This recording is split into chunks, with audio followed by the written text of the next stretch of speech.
O governo define critérios para a execução de emendas em 2025. Para entender como esses repasses devem ficar a partir de agora, nós vamos conversar com Roberto Liviano, procurador do Ministério Público do Estado de São Paulo e presidente do Instituto Não Aceito Corrupção. Doutor Liviano, boa noite. Boa noite de Natal a você. Seja muito bem-vindo aqui ao Jornal Jovem Pan. Boa noite, Kobayashi. Boa noite, Cristiano. Um excelente Natal a todos e todas que nos acompanham. É uma alegria, uma honra estar conversando com vocês. Doutor Liviano, explica para a gente qual é a projeção para a execução dessas emendas a partir de 2025, porque as emendas tomaram o noticiário, principalmente nesse ano de 2024, com o volume de emendas, com algumas notícias de desvios de emenda. O que esperar para o próximo ano em relação às emendas parlamentares? Kobayashi, nós estamos vivendo uma situação que se assemelha muito a uma guerra de poderes. Guerra entre os poderes. Né? Nós tivemos históricas ações constitucionais propostas pela Abrage, pela Procuradoria-Geral da República e pelo PSOL, questionando uma série de pontos muito relevantes relacionados à rastreabilidade, relacionados ao destino do dinheiro destas emendas, relacionados a destinação de verbas entre unidades distintas da federação, em decisão histórica do ministro Flávio Dino, monocrática, e depois confirmada por todos os ministros do Supremo Tribunal Federal, colocou-se a casa em ordem. Né? Ou seja, o que decidiu o Supremo Tribunal Federal? É necessário que tenhamos rastreabilidade. É necessário que a sociedade tenha condições de fiscalizar o destino desse dinheiro, Kobayashi. É assim que tem que ser, porque a Constituição fala em princípio da publicidade. Né? Tem que se assegurar esse direito. Né? Nós temos que apontar com clareza o destino dessa verba. Não é possível que tenhamos essa bandalheira. E depois disso, tivemos uma situação muito tensa entre o Congresso e o Supremo Tribunal Federal. E aí, a toque de caixa, começaram a debater um projeto para regular essa situação, e disso surgiu a Lei Complementar 210 de 2024. Minha opinião a respeito desta lei, Kobayashi, houve um avanço. É melhor termos essa lei do que nós tínhamos antes, houve uma ligeira melhora, mas essa lei não resolve as questões anteriores, há uma série de brechas, há uma série de problemas, há uma série de lacunas, há uma série de opacidades que ficam não resolvidas. E, a meu ver, essa lei tem uma série de contradições em relação à Constituição. Inclusive, nós estamos estudando a proposição de uma ação direta de inconstitucionalidade.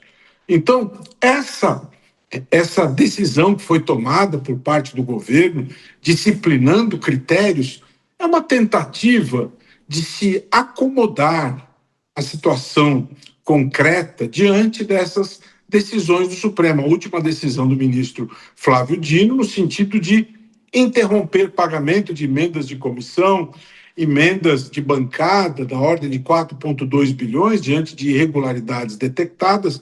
Então, o governo tenta estabelecer algum tipo de ordem, algum tipo de critério para não termos um conflito instalado aí entre poderes.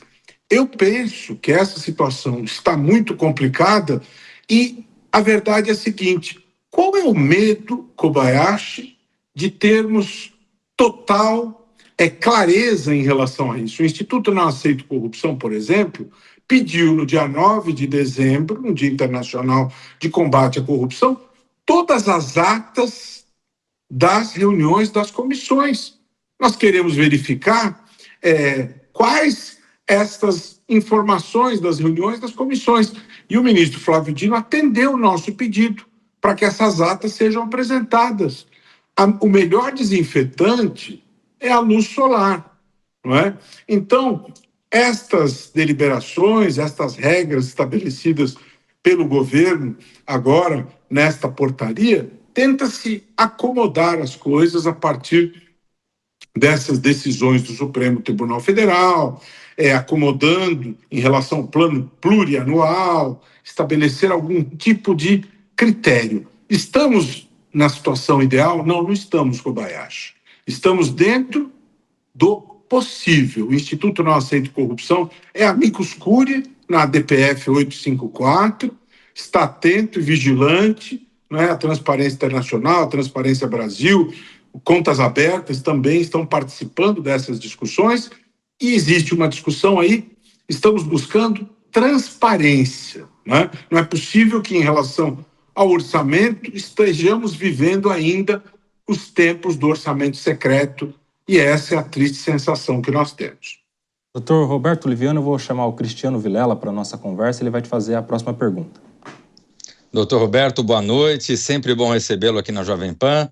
Doutor Roberto, nós tivemos, na esteira da sua fala, nós tivemos agora a decisão do ministro Flávio Dino, justamente no sentido de restringir o pagamento de mais de 4 bilhões em emendas, justamente por se tratar de emendas de comissão, emendas de bancada, e não existia, segundo a decisão, segundo os depoimentos de deputados mesmo, não teria havido nenhum tipo de reunião do colegiado para deliberar sobre essas emendas. Inclusive, foi aberto até uma investigação na Polícia Federal, um inquérito para apurar o caso. Na sua visão, esse tipo de medida de trazer a Polícia Federal para investigação, de abertura de inquérito, é uma medida adequada, é uma medida proporcional?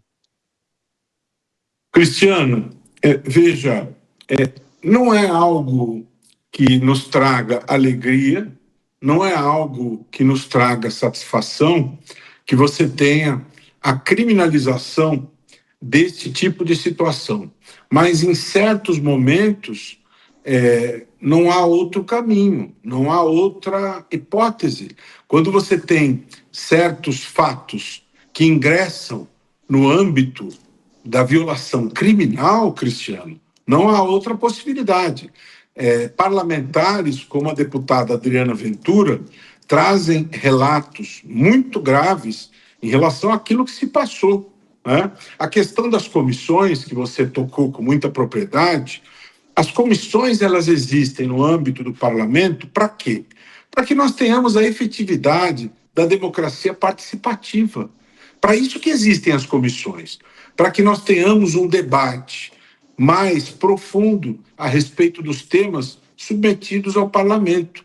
Quando você tem a supressão das comissões, quando você tem a supressão dos debates nas comissões, nós temos o amesquinhamento da democracia. Quando você não tem audiências públicas, nós temos o amesquinhamento, o empobrecimento da democracia participativa. Quando você tem a normalização, a naturalização da urgência de votação como expediente político, nós temos o empobrecimento da democracia. Isso não é plausível, não é razoável. Em 2008, foram 22 urgências de votação. Em 2024, nós podemos ter ultrapassado 400 urgências de votação. Por quê? Porque as comissões foram abandonadas, porque as audiências públicas em que especialistas são ouvidos foram abandonadas. Isso é absolutamente irregular. Então, se você me pergunta se eu fico feliz e satisfeito com isso, obviamente que não, né? Mas quando há violações do âmbito criminal, é necessário que isso aconteça. Portanto, o que eu digo a você, eu aplaudo a coragem e o espírito público do ministro Flávio Dino, que tem 16 anos da sua história pública como magistrado, foi presidente da AJUF, foi governador do estado do Maranhão em 2 mandatos, portanto, é um homem público extremamente experiente, com uma trajetória que passou por vários âmbitos e, portanto, ele conhece a esfera pública de maneira profunda. Portanto, eu aplaudo a coragem, o espírito público do ministro Flávio Dino e suas decisões que se veem inspiradas na ideia da prevalência do interesse público. Cristiano, isso está sendo abandonado, infelizmente.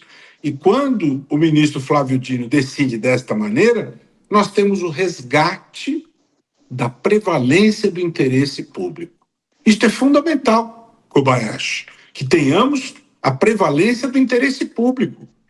Não é plausível que as pessoas façam uso dos cargos públicos para se servir do poder, para usar o poder visando o alto benefício, o que, infelizmente, nós temos assistido no Brasil em larga medida e há bastante tempo. O ministro Flávio Dino e o Supremo Tribunal Federal, nesse tema, estão resgatando o respeito ao interesse público. Essas decisões são corretíssimas, acertadíssimas e estão colocando o país na direção certa, inclusive fazendo com que se observe um princípio fundamental constitucional, que é o princípio da separação dos poderes. A questão do orçamento, a gestão do orçamento, Cristiano, cabe ao Poder Executivo. O Legislativo discute leis, fiscaliza o Executivo. Não cabe ao Legislativo a gestão do orçamento. Então, merece o meu aplauso, o meu respeito, a minha admiração, ministro Flávio Dino e o Supremo Tribunal Federal, pela coragem e pelo espírito republicano ao decidir esse tema do orçamento. Não se pode chancelar orçamento secreto. Então, neste tema, o Supremo Tribunal Federal está se comportando de maneira absolutamente exemplar em relação a este assunto.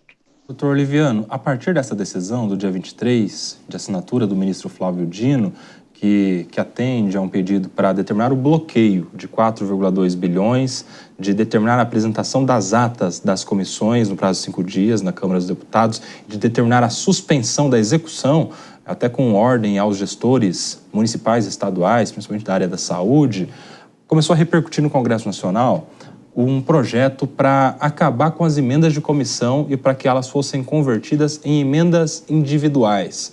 Qual a sua análise a respeito deste projeto? Se é de fato necessário que se acabe com as emendas de comissão para que cada parlamentar possa fazer as suas indicações individualmente com estes valores, ou se trata apenas de aprimorar o mecanismo, o processo para se executar essas emendas de comissão?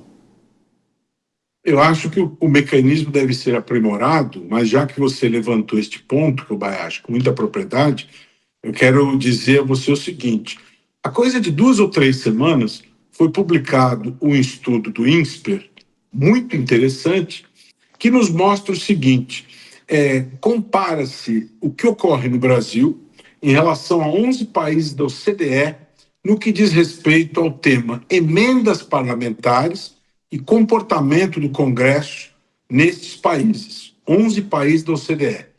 Em alguns desses países, Kobayashi, existem semelhanças em relação ao Brasil. Por exemplo, México e Chile, 2 países que se localizam nas Américas, 2 países presidencialistas, não é? E o que temos em comum nesses 11 países da OCDE? O que acontece no Congresso desses países? Debate-se lá destino do dinheiro do orçamento público e fiscalização desse destino. Não existe o nível de ingerência que estamos assistindo no Brasil no tema emendas parlamentares, no importe de 50 bilhões por ano.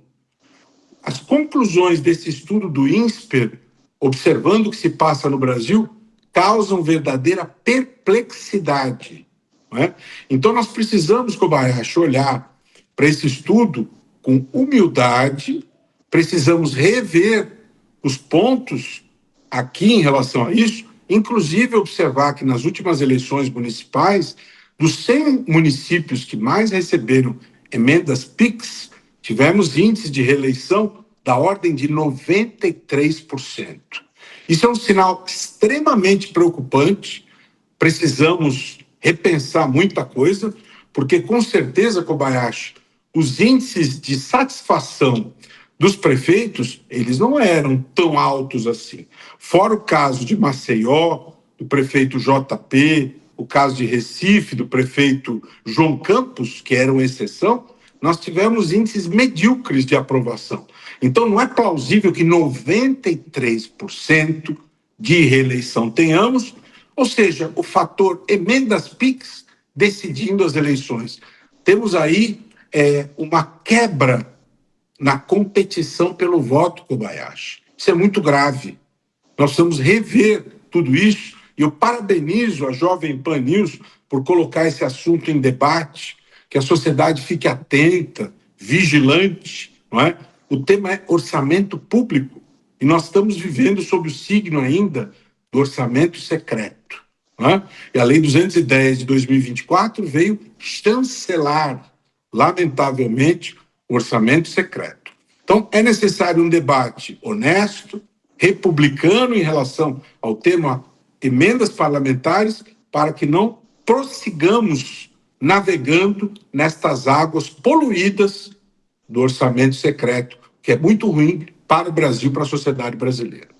Muito bem, conversamos aqui com o Dr. Roberto Oliviano, que é procurador de Justiça do Ministério Público de São Paulo e presidente do Instituto Não Aceito Corrupção. Conversou conosco sobre os critérios para a execução de emendas parlamentares em 2025 e sobre as recentes decisões também sobre essas emendas. Dr. Oliviano, muito obrigado, sempre um prazer te receber aqui na Jovem Pan. A honra é minha, quero mais uma vez reiterar os votos de um Feliz Natal a todos e todas que nos acompanham e convidá-los a me seguirem lá no Instagram, Roberto Livianu Oficial. Será uma honra sempre conversar com vocês. Um forte abraço, Cristiano, Kobayashi e a todos que nos acompanham. Até a próxima. Um abraço, uma boa noite.